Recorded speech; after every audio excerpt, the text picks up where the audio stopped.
Lok Sabha speaker అంటే ఒక జడ్జిలా ఉండాలని కేంద్ర మాజీ మంత్రి చింతమోహన్ అన్నారు. అన్ని పక్షాలను కలుపుకు ముందుకు వెళ్లేవారు స్పీకర్ గా ఉండాలన్నారు.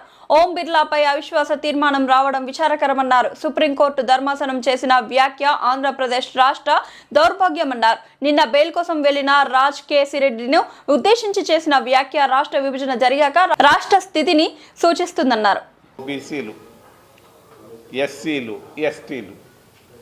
ఓబీసీలు దాదాపుగా 45% ఉన్నారు ఆంధ్రప్రదేశ్ రాష్ట్రంలో. ఎస్సీలు దాదాపుగా 20% ఉన్నారు. ఎస్టీలు దాదాపుగా 10% లోపు ఉన్నారు. వీళ్ళ స్థితిగతులు చాలా అధ్వానంగా ఉన్నాయి. ముఖ్యంగా ఎస్సీ విద్యార్థుల పరిస్థితులు, ఓబీసీ విద్యార్థుల పరిస్థితులు చాలా బాధాకరంగా ఉన్నాయి. కన్నీటితో ఉన్నారు, చెప్పుకోలేకపోతున్నారు. నేను ఈరోజు నాగార్జున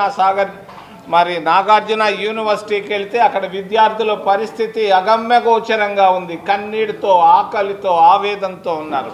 బయట వచ్చేదాన్ని భయపడుతున్నారు. ఏమో ప్రొఫెసర్లు వాళ్ళని ఫెయిల్ చేస్తారంట.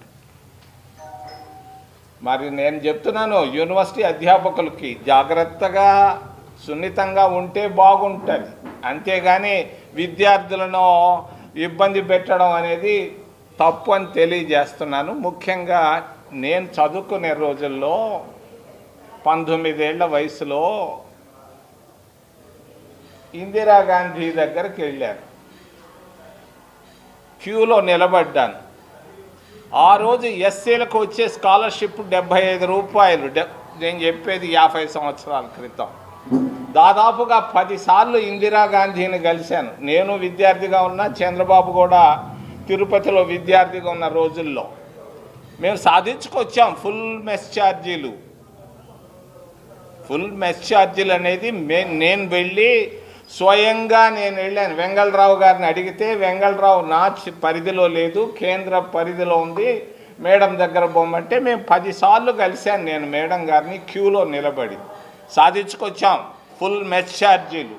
ఈరోజు ఫుల్ మెస్ ఛార్జీలు అనేవి ఎస్సీ, ఓబీసీ, ఎస్టీ విద్యార్థులకు అరుంధతి నక్షత్రం లాగా తయారైపోయినాయి. స్కాలర్షిప్లు రావటం లేదు. ఇళ్లలో తల్లిదండ్రుల దగ్గర కూలి చేసుకోలేరు. బళ్ళల్లో చదువుకునేదానికి అన్నం లేకుండా తంటాలు పడుతున్నారు. లక్షల మంది, ఒకరిద్దరు కాదు, లక్షల మంది విద్యార్థులు కన్నీటితో ఉన్నారు ఆంధ్రప్రదేశ్ రాష్ట్రంలో. మరి తమిళనాడులో ఇస్తున్నారు, కర్ణాటకలో ఇస్తున్నారు, మరి తెలంగాణలో ఇస్తున్నారు. ఏం ఆంధ్రప్రదేశ్ రాష్ట్రంలో ఎందుకు తీసేశాడు జగన్మోహన్ రెడ్డి అని నేను అడుగుతున్నా సూటిగా. ఏంది అమ్మబడి, తండ్రి బడి ఇవ్వాల్సినటువంటి స్కాలర్షిప్లను ఎందుకు ఆపారు కూటమి ప్రభుత్వం కానీ, జగన్మోహన్ ప్రభుత్వం కానీ? ఈరోజు వాళ్ళ ఆవేదన అంతా ఇంత కాదు. వెంటనే నేను తెలియజేస్తున్నాను, చంద్రబాబు నాయుడు విమానంలో ఉన్నాడో ఎక్కడ ఢిల్లీలో ఉన్నాడో నాకు తెలీదు.